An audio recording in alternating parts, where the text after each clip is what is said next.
Est-ce que récompenser son chien avec des jeux de mordant est une bonne idée? Comment bien le récompenser? Avec quoi le motiver? Comment utiliser les récompenses? Voilà, aujourd'hui je vous fais une vidéo sur le thème de la motivation du chien dans des exercices, vous l'avez compris.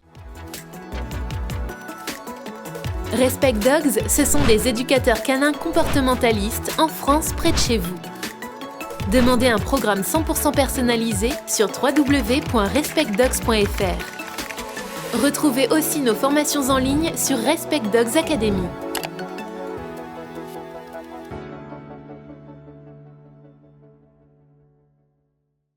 Avant de démarrer sur notre sujet, j'avais envie de vous faire une vidéo un peu plus spontanée directement en extérieur. L'occasion de vous parler, alors il y a Oops forcément qui est là, mais de Tao qui est un berger allemand toujours à l'adoption. Si vous voulez aider à l'adoption de Tao et de sa future famille, n'hésitez pas à aller voir sa vidéo en description.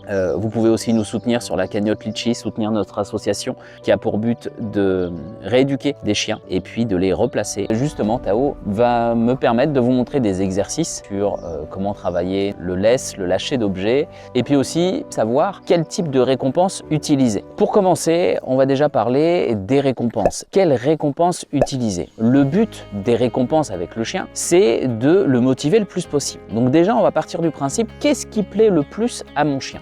Alors en général, sur les récompenses, on va penser à des récompenses type friandises, les récompenses par le jeu, la caresse. Donc ça, c'est des choses qu'on va pouvoir apporter spontanément avec notre chien qui viennent de nous au final.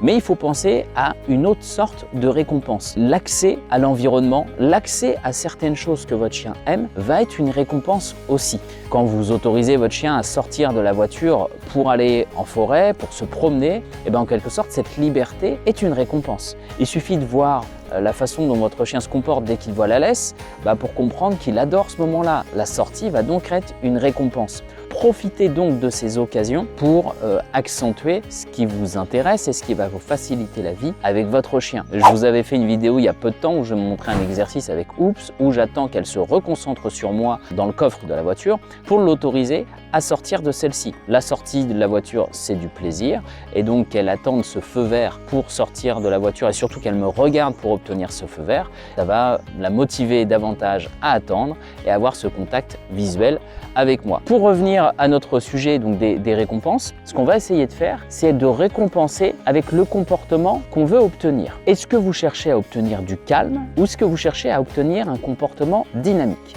Sur le rappel, vous voulez obtenir quelque chose de dynamique, que quand votre chien revienne, qu'il le fasse avec rapidité et qu'il soit motivé. Donc sur le rappel, en général, je vais privilégier quelque chose de dynamique. Soyez dynamique dans vos caresses, soyez dynamique avec le jeu avec lequel vous récompensez votre chien. Quand vous voulez obtenir du calme, essayez de récompenser par des choses qui vont générer le calme. La friandise génère le calme, certains types de caresses vont générer le calme également. Pensez en termes d'énergie. Qu'est-ce que vous transmettez à votre chien au moment de l'interaction avec lui? Si vous caressez de façon excitée votre chien pour le féliciter alors que vous vouliez qu'il tienne un pas bougé, vous n'associez pas la bonne énergie avec le comportement que vous souhaitiez.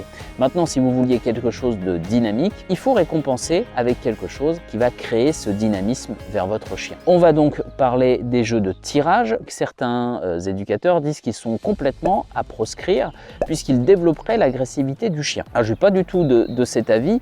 Je pense que les jeux de mordant, de tirage sont un excellent moyen justement de canaliser le chien et de travailler sur sa gestion des émotions. Puisque vous lui apprenez à lâcher sur un mot, vous êtes dans le contrôle.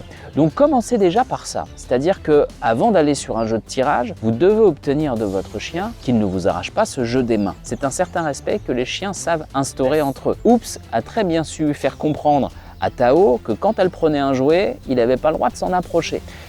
Il faut imiter ce qu'un autre chien peut faire par rapport à votre chien. Quand vous tenez un jouet dans la main, votre chien n'a aucun droit de le prendre. Travaillez sur le fait que de renoncer à ce jouet, c'est gagner autre chose. Proposez le jouet d'une main en donnant le mot « laisse » par exemple, et récompenser de l'autre main dès que votre chien détourne le regard de ce jouet. Vous allez ainsi lui faire comprendre que d'avoir renoncé à ce jouet, c'est gagner autre chose de l'autre côté. Et puis, une fois que votre chien vous fait une position un peu d'apaisement, type s'asseoir par exemple, ou qu'il vous regarde, vous l'autorisez à aller prendre ce jouet. Il va comprendre en quelque sorte qu'il doit attendre votre autorisation, votre feu vert, votre validation et lâcher la pression sur ce jouet pour y obtenir l'accès. Plus vous travaillez avec des exercices de ce type, plus vous allez obtenir une capacité de votre chien à renoncer à certaines choses qui étaient hyper motivantes. Un exercice par exemple que je vous montre là tout de suite de rappel, où j'utilise un des jouets favoris de Tao, que je lance alors qu'il est au pas bouger ou assis, et plutôt que l'exercice qu'on voit souvent où les gens font tenir leur chien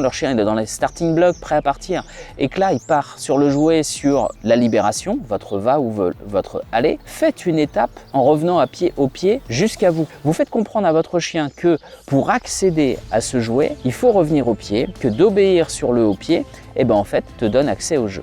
Ce mécanisme va être applicable dans plein d'autres circonstances. On est au rappel en extérieur, on croise quelqu'un qui a un chien, c'est ton copain avec qui tu aimes jouer d'habitude, mais pour y accéder, tu viens au pied d'abord et je t'autorise à y aller. Vous faites comprendre ainsi à votre chien que la libération, la liberté, le jeu, d'aller voir l'autre chien, c'est la récompense pour le rappel, qui est un exercice en général assez difficile. Si vous rencontrez des difficultés, n'hésitez pas à faire appel à l'un des membres de mon équipe. Nous sommes présents dans plus d'une vingtaine de régions de France et je vous dis à bientôt pour d'autres vidéos.